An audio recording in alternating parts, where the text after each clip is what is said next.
Evidence that the Hebrew civilization came before the Egyptian civilization. And God said, "Let there be lights in the firmament.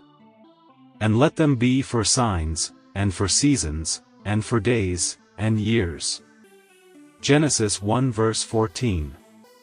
An objection to the Bible's veracity has come to my attention, which states that the Hebrews got the customs of circumcision, of baptism etc. from the Egyptians. This objection is a not-so-veiled attempt to undermine the biblical chronology, so I am obliged to present my rebuttal, with the help of ChatGPT. According to modern history, the key timeline difference is as follows. Egyptian civilization, the Old Kingdom, begins around 2600 BCE, while Hebrew identity emerges later, 1200 to 1000 BCE. This modern narrative holds that Egypt as a civilization is much older than the historical emergence of the Hebrews, and that Semitic-speaking groups appear in and around Egypt before the Hebrews fully emerge as a distinct people. The first person explicitly called a Hebrew in the Bible is Abraham in Genesis 14 verse 13. This is the earliest direct use of the term Hebrew. According to traditional dating, as opposed to modern dating, Abraham, the first Hebrew, lived roughly around 2000 to 1800 BCE. This date has historical support, as we shall see. The Usher chronology, which relies strictly on a biblical genealogy in its traditional dating, calculates the birth of Abraham in the year 1996 BC, so around 2000 BC. Usher arrived at this working backward through the genealogies in the book of Genesis, tying them to known historical dates. According to Isaac Newton, the beginning of Egyptian civilization was much later than traditionally thought, much later than 2600 BCE.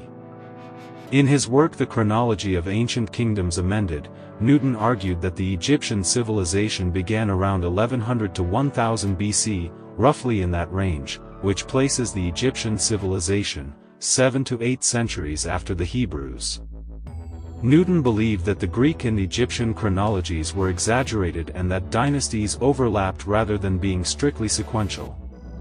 He also believed that biblical timelines should guide historical dating. His main tools in the chronology of ancient kingdoms relied mostly on biblical timelines, treating the Bible, especially Genesis and Kings, as a reliable chronological backbone. He argued that Greek historical sources and writers like Herodotus and Diodorus Siculus exaggerated antiquity.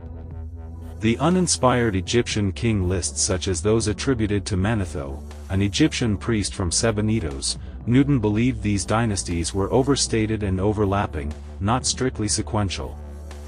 And God said, "Let there be lights in the firmament. And let them be for signs, and for seasons, and for days, and years." Where astronomy comes in.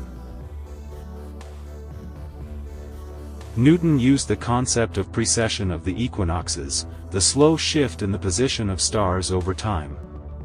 He looked at ancient references to constellations, especially from Greek sources like Eudoxus, and argued, the constellations were defined in a much later period than commonly believed, therefore, the civilizations that used them, including Egypt, must also be more recent. Newton's reasoning was, if ancient texts describe where the equinox or solstice occurred among the constellations, you can calculate when that observation was made. Instead of trusting in uninspired long king lists, like those from Manetho, Newton used astronomy as a clock. In spite of this remarkable and independent alignment in biblical chronology, modern objections to Newton's work still persist, albeit in the form of incredulism. The objection can be summed up as simply not believing that creation began as the Bible describes.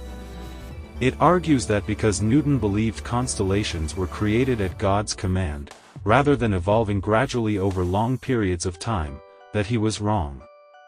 This logic is predicated firstly on naturalistic bias, ignoring all other forms of evidence that can be associated with a biblical timeline.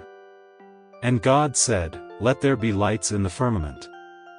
And let them be for signs, and for seasons, and for days, and years."